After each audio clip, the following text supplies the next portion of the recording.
ನಮಸ್ಕಾರ. First tube ನ ಮತ್ತೊಂದು ವಿಡಿಯೋಗೆ ಸ್ವಾಗತ. ಸ್ನೇಹಿತರೆ, ಕೇರಳದ ತಿರುವನಂತಪುರಂನಲ್ಲಿರುವಂತಹ ಶ್ರೀ ಅನಂತ ಪದ್ಮನಾಭ ದೇವಸ್ಥಾನ ಎಂದ್ರೆ ಇಡೀ ಜಗತ್ತೇ ಬೆರಗಾಗುವಂತಹ ಒಂದು ವಿಸ್ಮಯ.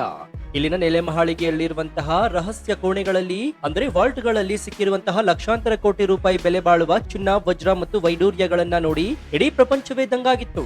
ಈ ದೇವಸ್ಥಾನಕ್ಕೆ ಇರುವ ಭದ್ರತೆ ಎಂಥದ್ದು ಅಂದ್ರೆ ಅಲ್ಲಿ ಹಾರುವ ನೊಣಕ್ಕೂ ಕೂಡ ಪಾಸ್ಪೋರ್ಟ್ ಬೇಕು ಎನ್ನುವಷ್ಟರ ಮಟ್ಟಿಗೆ ಟೆಕ್ನಾಲಜಿ ಮತ್ತು ಸಶಸ್ತ್ರ ಕಮಾಂಡೋಗಳನ್ನ ಕಾವಲು ಇಡಲಾಗಿದೆ.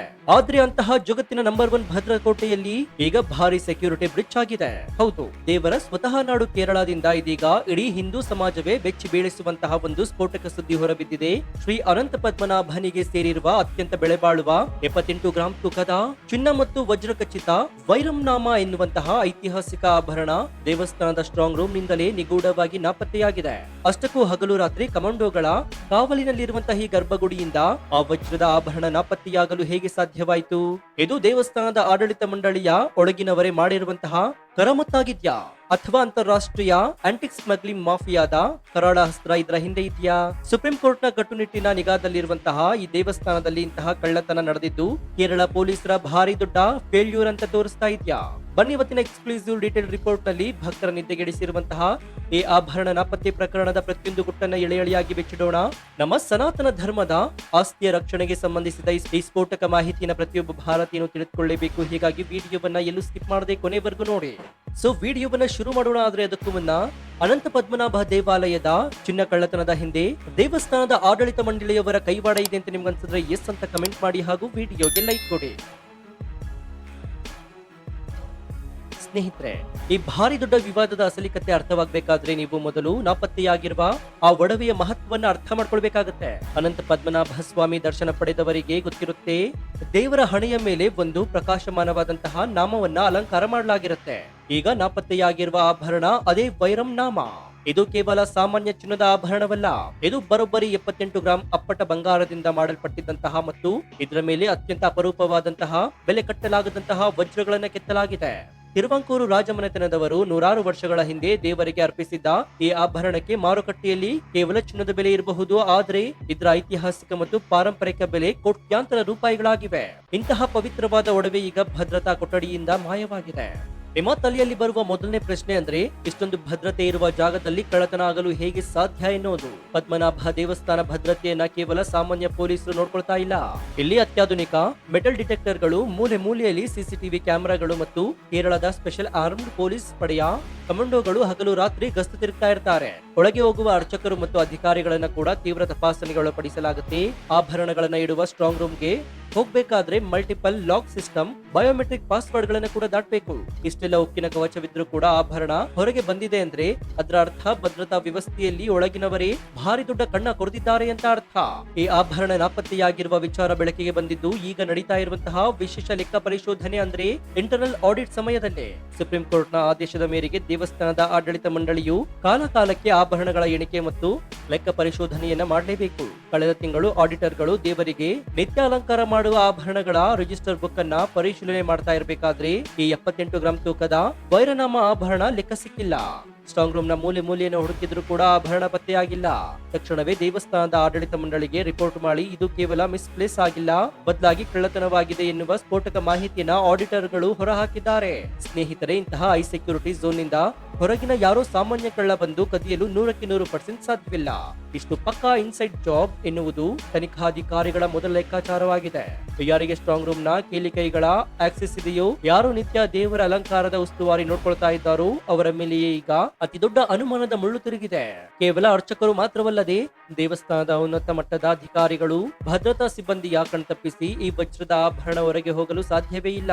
ಹೀಗಾಗಿ ಆ ಶಿಫ್ಟ್ ನಲ್ಲಿ ಕೆಲಸ ಮಾಡ್ತಾ ಇದ್ದ ಪ್ರತಿಯೊಬ್ಬ ಸಿಬ್ಬಂದಿಯನ್ನು ಕೂಡ ಈಗ ಪೊಲೀಸರು ತೀವ್ರ ವಿಚಾರಣೆಗೆ ಗುರಿಪಡಿಸಿದ್ದಾರೆ.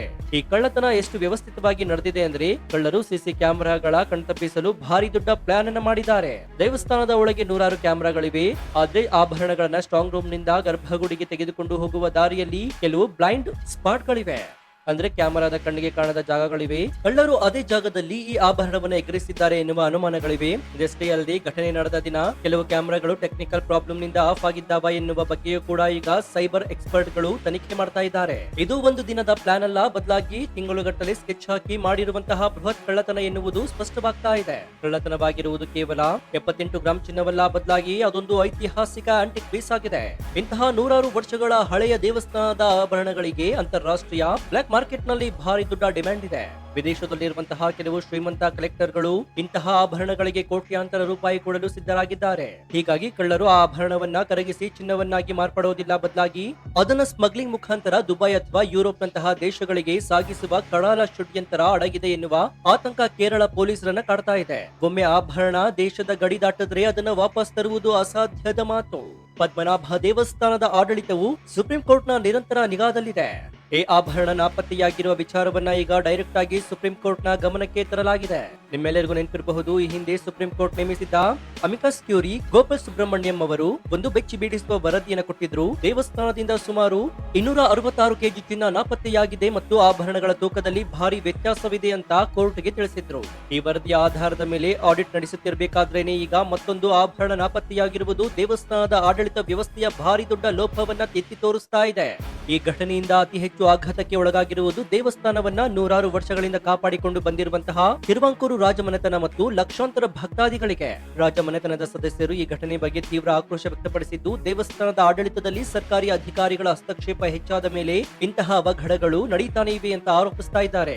ಇನ್ನು ಪ್ರತಿದಿನ ದೇವಸ್ಥಾನಕ್ಕೆ ಬರುವ ಮುಗ್ಧ ಭಕ್ತರು ತಮ್ಮ ಆರಾಧ್ಯ ದೈವನ ಆಭರಣ ಕಳ್ಳತನವಾಗಿರುವುದನ್ನ ಕೇಳಿ ಕಣ್ಣೀರು ಹಾಕ್ತಾ ಇದ್ದಾರೆ. ನಮ್ಮ ದೇವರ ಆಸ್ತಿಯ ರಕ್ಷಣೆ ಇಲ್ಲದಿದ್ದರೆ ಇನ್ನೇನು ಪ್ರಯೋಜನ ಅಂತ ಆಡಳಿತ ಮಂಡಳಿಯ ವಿರುದ್ಧ ಪ್ರತಿಭಟನೆ ಮಾಡುವ ಹಂತಕ್ಕೆ ಭಕ್ತಾದಿಗಳು ಆಕ್ರೋಶ ವ್ಯಕ್ತಪಡಿಸಿದ್ದಾರೆ.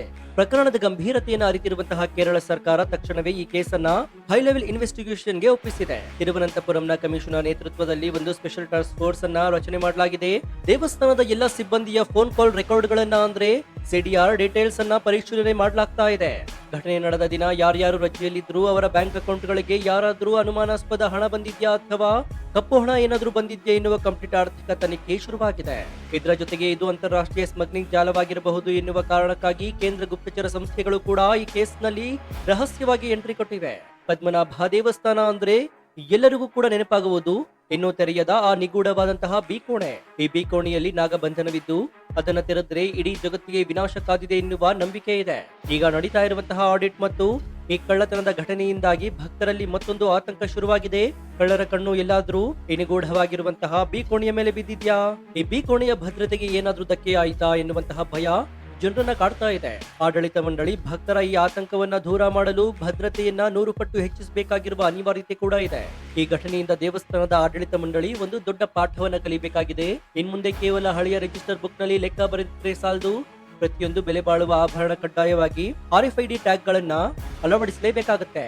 ಇದು ಲೈವ್ ಟ್ರ್ಯಾಕಿಂಗ್ ಸಿಸ್ಟಮ್ ಆಗಿದ್ದು, ಆಭರಣ ಸ್ಟ್ರಾಂಗ್ ರೂಮ್ ನಿಂದ ಹೊರಬಂದ ತಕ್ಷಣ ಅದು ಎಲ್ಲಿದೆ ಎನ್ನುವುದು ಕಂಟ್ರೋಲ್ ರೂಮ್ ನ ಸ್ಕ್ರೀನ್ ಮೇಲೆ ಕಾಣಿಸುತ್ತೆ. ಸಂಪೂರ್ಣವಾಗಿ ಡಿಜಿಟಲ್ ಇನ್ವೆಂಟರಿ ಮ್ಯಾನೇಜ್ಮೆಂಟ್ ಸಿಸ್ಟಮ್ ಅನ್ನ ಜಾರಿಗೆ ತರದಿದ್ರೆ ಭವಿಷ್ಯದಲ್ಲಿ ಇದಕ್ಕಿಂತ ದೊಡ್ಡ ಕಳ್ಳತನವನ್ನ ತಡೆಯಲು ಖಂಡಿತ ಸಾಧ್ಯವಿಲ್ಲ. ಪೊಲೀಸ್ ಇಲಾಖೆಯ ಆಪ್ತ ಮೂಲಗಳ ಪ್ರಕಾರ ತನಿಖೆ ಈಗ ಅಂತಿಮ ಹಂತಕ್ಕೆ ಬಂದಿದ್ದು, ಶೀಘ್ರದಲ್ಲೇ ಭಾರಿ ದೊಡ್ಡ ಮೀನುಗಳು ಬಲೆಗೆ ಬೀಳುವುದು ಗ್ಯಾರಂಟಿ ಎನ್ನಲಾಗ್ತಾ ಇದೆ. ಯಾರು ಕಳ್ಳತನದ ಮಾಸ್ಟರ್ ಮೈಂಡ್ ಆಗಿದ್ದಾರೋ ಅವರನ್ನ ಹೆಡೆಮುರಿ ಕಟ್ಟಿ ಜೈಲಿಗೆ ಅಟ್ಟಲು ಎಲ್ಲ ಸಿದ್ಧತೆ ನಡೆದಿವೆ. ಈ ಘಟನೆಯ ನಂತರ ಪದ್ಮನಾಭ ದೇವಸ್ಥಾನದ ಭದ್ರತಾ ಪ್ರೋಟೋಕಾಲ್ ಗಳನ್ನ ಕಂಪ್ಲೀಟ್ ಆಗಿ ಬದಲಾವಣೆ ಮಾಡಲಾಗಿದೆ. ಇನ್ಮುಂದೆ ಆಭರಣಗಳ ಬಳಿ ಹೋಗುವ ಪ್ರತಿಯೊಬ್ಬ ಸಿಬ್ಬಂದಿಯ ಕಂಪ್ಲೀಟ್ ಪೊಲೀಸ್ ಬ್ಯಾಕ್ ಗ್ರೌಂಡ್ ಕೂಡ ವೆರಿಫಿಕೇಶನ್ ಕಡ್ಡಾಯವಾಗಿದೆ. ಒಟ್ಟಾರೆಯಾಗಿ ಹೇಳೋದಾದ್ರೆ ಸ್ನೇಹಿತರೆ, ಜಗತ್ತಿನ ಅತಿ ಶ್ರೀಮಂತ ದೇವಸ್ಥಾನವಾದ ಪದ್ಮನಾಭ ಟೆಂಪಲ್ ನಿಂದ ವಜ್ರದ ಆಭರಣ ನಾಪತ್ತೆಯಾಗಿರುವ ಈ ಘಟನೆ ಭಾರತದ ಭದ್ರತಾ ವ್ಯವಸ್ಥೆಗೆ ಭಾರಿ ದೊಡ್ಡ ಎಚ್ಚರಿಕೆಯ ಗಂಟೆಯಾಗಿದೆ. ನಮ್ಮ ಪೂರ್ವಜರು ಭಕ್ತಿಯಿಂದ ದೇವರಿಗೆ ಅರ್ಪಿಸಿದ ಆಸ್ತಿಯನ್ನ ಕಬಳಿಸುವ ಎಷ್ಟೋ ದೊಡ್ಡ ಪ್ರಭಾವಿಗಳಿದ್ರು ಕೂಡ ಅವರನ್ನ ಕಂಬಿ ಎಣಿಸುವಂತೆ ಮಾಡಲೇಬೇಕು. ಅಂತಾರಾಷ್ಟ್ರೀಯ ಸ್ಮಗ್ಲಿಂಗ್ ಜಾಲ ಈ ಆಭರಣವನ್ನ ಗಡಿ ದಾಟಿಸುವ ಮುನ್ನವೇ ಕೇರಳ ಪೊಲೀಸರು ಅದನ್ನ ಪತ್ತೆ ಹಚ್ಚಿ ದೇವಸ್ಥಾನಕ್ಕೆ ಮರಳಿ ತರಲಿ ಎನ್ನುವುದೇ ಸಮಸ್ತ ಹಿಂದೂ ಭಕ್ತರ ಪ್ರಾರ್ಥನೆ. ಸೊ ನಿಮ್ಗೇನನ್ಸುತ್ತೆ? ಪದ್ಮನಾಭ ದೇವಸ್ಥಾನದಲ್ಲಿರುವಂತಹ ಐ ಸೆಕ್ಯೂರಿಟಿ ಝೋನ್ ನಲ್ಲಿ ಕಳ್ಳತನ ಆಗಿರುವುದು ಕೇರಳ ಪೊಲೀಸರ ಮತ್ತು ಆಡಳಿತ ಮಂಡಳಿಯ ಕಂಪ್ಲೀಟ್ ಫೇಲ್ಯೂರ್ ಅಂತ ನಿಮ್ಗನ್ಸುತ್ತಾ? ಇದು ಹೊರಗಿನ ಕಳ್ಳರು ಮಾಡಿಲ್ಲ, ಬದಲಾಗಿ ದೇವಸ್ಥಾನದ ಒಳಗೆ ಸಿಬ್ಬಂದಿ ಅಥವಾ ಉನ್ನತ ಅಧಿಕಾರಿಗಳು ಮಾಡಿರುವ ಪಕ್ಕಾ ಇನ್ಸೈಡ್ ಜಾಬ್ ಅಂತ ನಿಮ್ಗನ್ಸುತ್ತಾ? ಈಗಲೇ ನಿಮ್ಮ ಅತ್ಯಂತ ಪ್ರಮುಖವಾದ ತಾರ್ಕಿಕ ಲೆಕ್ಕಾಚಾರ ಮತ್ತು ಪ್ರಾಮಾಣಿಕ ಅನಿಸಿಕೆಯನ್ನು ಕಮೆಂಟ್ ಬಾಕ್ಸ್ ನಲ್ಲಿ ತಪ್ಪದೆ ತಿಳಿಸಿ ಮುಕ್ತವಾಗಿ ಚರ್ಚಿಸೋಣ. ಭಾರತದ ಆಂತರಿಕ ಭದ್ರತೆ ಮತ್ತು ದೇವಸ್ಥಾನಗಳ ರಕ್ಷಣೆಯನ್ನು ಎತ್ತಿ ಹಿಡಿಯುವ ಈ ಸ್ಫೋಟಕ ರಿಪೋರ್ಟ್ ಇಡೀ ದೇಶಕ್ಕೆ ತಲುಪುವಂತೆ ಹೆಮ್ಮೆಯಿಂದ ವಿಡಿಯೋವನ್ನ ನಿಮ್ಮ ವಾಟ್ಸ್ಆಪ್ ಫೇಸ್ಬುಕ್ ಗ್ರೂಪ್ ಗಳಿಗೆ ಮರೆಯದೆ ಶೇರ್ ಮಾಡಿ. ಇದೇ ರೀತಿ ಆಡಳಿತಾತ್ಮಕ ಬದಲಾವಣೆಗಳು, ರಾಷ್ಟ್ರೀಯ ಭದ್ರತೆ ಮತ್ತು ಜಿಯೋಪೊಲಿಟಿಕ್ಸ್ ನ ನಿಷ್ಪಕ್ಷಪಾತ, ತ್ವರಿತ ಮತ್ತು ಅತ್ಯಂತ ಡೀಟೇಲ್ ಆದ ರಿಪೋರ್ಟ್ಗಳಿಗಾಗಿ ನಿಮ್ಮ ನೆಚ್ಚಿನ ಫಸ್ಟ್ ಟ್ಯೂಬ್ ಯೂಟ್ಯೂಬ್ ಚಾನಲ್ ಅನ್ನು ಈಗಲೇ ಸಬ್ಸ್ಕ್ರೈಬ್ ಮಾಡಿಕೊಂಡು ಪಕ್ಕದಲ್ಲಿರುವಂತಹ ಬೆಲ್ ಐಕಾನ್ ಅನ್ನು ಪ್ರೆಸ್ ಮಾಡಿ. ಇದರಿಂದ ನಾವು ಹಾಕುವ ಹೊಸ ವಿಡಿಯೋಗಳ ನೋಟಿಫಿಕೇಶನ್ ಮೊದಲು ನಿಮಗೆ ಸಿಗುತ್ತೆ. ಮತ್ತೊಂದು ಸ್ಫೋಟಕ ಭ್ರಷ್ಟರ ನಿದ್ದೆಗಿಡಿಸುವ ವಿಡಿಯೋದೊಂದಿಗೆ ನಿಮ್ಮನ್ನ ಭೇಟಿಯಾಗ್ತೀನಿ.